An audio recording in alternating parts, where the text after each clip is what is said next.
காலங்காத்தால பெய்யிற மழைக்கு ஒரு நல்ல வார்மான சாபுதானா கிச்சடி சூப்பரா இருக்கும்ல. வாங்க எப்படி செய்கிறதுன்னு பார்க்கலாம். முதல்ல கொஞ்சமாக ரோஸ்டட் பீனட்ஸ் அதோட சால்ட் சேர்த்து கோர்ஸாக அரைச்சி வச்சுக்கணும். இந்த குட்டி ஜவ்வரிசியை ஓவர் நைட் ஊற வச்சுக்கோங்க. இந்த அரைச்ச வேர்க்கடலை பொடியை அதோடு சேர்க்கும்போது அதில் இருக்கிற ஈரப்பதத்தை அது உறிஞ்சின்றோம். அப்புறம் ஒரு கடாயில் கடுகு, உளுத்தம் பருப்பு, இன்னும் கொஞ்சம் பீனட்ஸ் சேர்த்து ரோஸ்ட் பண்ணி தனியாக எடுத்து வச்சுக்கோங்க.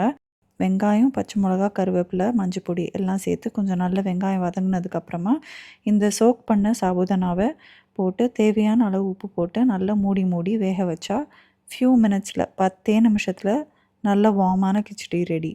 சாப்பிடும்போது ஒரு க்ரன்ச்சி ஃபீல் கொடுக்கறதுக்கு அந்த ரோஸ்டட் பீனட்ஸை மறக்காமல் ஆட் பண்ணிவிட்டு கார்னிஷ்க்கு கொஞ்சமாக கொத்தமல்லியும் போட்டு ஒரே ஒரு பெரட்டிட்டு சர்வ் பண்ணால் செம்மையாக இருக்கும்.